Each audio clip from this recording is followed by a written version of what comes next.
नमस्कार। हम आज की क्लास में शुरू करने वाले हैं राजस्थान का इतिहास। राजपूतों की उत्पत्ति का सिद्ध। अब राजपूतों के बारे में जानने के पहले आप ये चीज देखिए, राजपूत का अगर हम जैसे कि हम जो हिंदी में लिखी किताबें हैं उन सब में राजपूत कहा गया है, लेकिन हम अगर राजस्थानी भाषा वाली किताबें देखते हैं तो वहाँ पर हमको कई कविताओं में मैंने देखा है राजपूत की जगह नाम क्या मिलता है हमको? रजपूत। तो आइए रजपूत की कहानी समझे हम। रज का मतलब होता है मिट्टी या धरती, और पूत का मतलब होता है पुत्र या संतान। मतलब मिट्टी, इस धरती की संतान खुद को समझना। तो जो व्यक्ति खुद को इस धरती की संतान माने वो क्या है? रजपूत।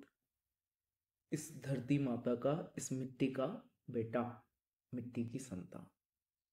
लेकिन जो किताबों में बताते हैं राजपूत का मतलब राज प्लस पुत्र, राजा का पुत्र, राज परिवार की संतान। चलिए मैं एक कविता आपको दिखाता हूं।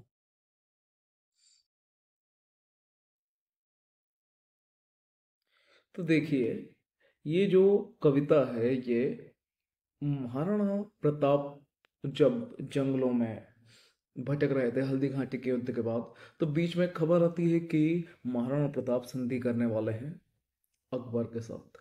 जब ये बात उस समय के एक महान कवि पृथ्वीराज राठौड़ को पता चलती है, वो भी राजपूत थे, तो उन्हें इस बात पर विश्वास नहीं हुआ क्योंकि वो बीकानेर के राजकुमार थे। उन्होंने मजबूरी के तहत अकबर के साथ मिलना स्वीकार किया, लेकिन महाराणा प्रताप कमजोर पड़ जाएंगे, ये उससे स्वीकार नहीं हुआ। तो वो महाराणा प्रताप को पत्र लिखकर भेजते हैं, उसी पर ही पूरी कविता है। तो यहाँ पर महाराणा प्रताप के लिए एक बात आती है, देखें आप। मेवाड़ धरा आजाद रवे, हूँ घोर उजाड़ा में भटकूं, पण मन में मारी याद रवे, हूँ रजपूत रो जाए, हूँ रजपूती करज चुकाऊला। और शीस पड़े पण पाग नहीं, दिल्ली रो मान झुकाऊला। तो शीस पड़े पर पाग नहीं, कि शीस कट जाए, ये सर कट जाएगा, लेकिन ये पगड़ी दिल्ली वालों के सामने नहीं झुकेगी। ये रजपूत हो जाए हूं कि रजपूतन, अपनी माता को रजपूतन कह रहे हैं। तो ये शब्द देखो, रजपूती कर चुकाऊं ला। रजपूती किसका करज? राजा का कर्ज। रज मिट्टी का, रजपूत होने के नाते, मिट्टी की संतान होने के नाते वो अपना कर्ज उतारने की बात कर रहे हैं। तो इससे देखो ये, क्योंकि अगर हम राजपूत राजपूत बारे में हम देखें और पढ़ें तो राजपूतों के अंदर जो स्वाभिमान और एक मातृभूमि के प्रति प्रेम की भावना जो दिखती है, उसके साथ में राजपूत का ये अर्थ कि वह अपने आप को इस धरती की संतान मानते हैं, वो बहुत स्पष्ट तरीके से उनके अंदर मिट्टी के प्रति, धरती के स्वाभिमान के प्रति भावना बहुत गहरी थी। ये हमको महाराणा प्रताप में पूर्व मेवाड़ वंश में दिखती है। इसलिए राजपूतों का जो सिरमौर माना जाता है वो मेवाड़ के राजपूतों को ही माना जाता है। आइए आगे देखते हैं।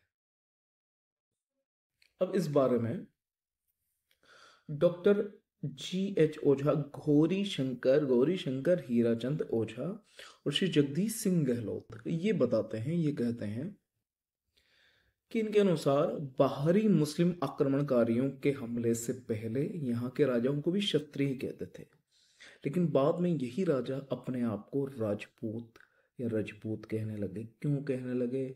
आपके थोड़े से माइंड में बात बैठ पा रही होगी।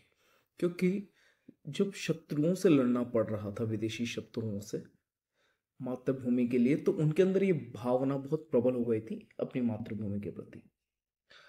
राजपूतों की उत्पत्ति के संबंध में कई तरह के सिद्धांत हमको मिलते हैं। चलिए अब इस सिद्धांत को जानने से पहले मैं आपको थोड़ा सा और नक्शे के माध्यम से कुछ बताना चाहता हूँ। थोड़ा ये देखें, ये हमारे राजस्थान का नक्शा है। अब देखो राजस्थान कहाँ आता है? बिल्कुल भारत की बॉर्डर पे। ऊपर यहाँ पे पहाड़ आते हैं, और अगर किसी को भारत में प्रवेश करना था तो उसको राजस्थान से ही होकर जाना पड़ेगा। जब राजस्थान पर इसके जब अगर हम गहरा इतिहास पढ़ते हैं तो शुरुआत का उसमें पता पड़ता है कि कुषाणों का, शकों का, हुणों का यहाँ पे शासन हो गया था।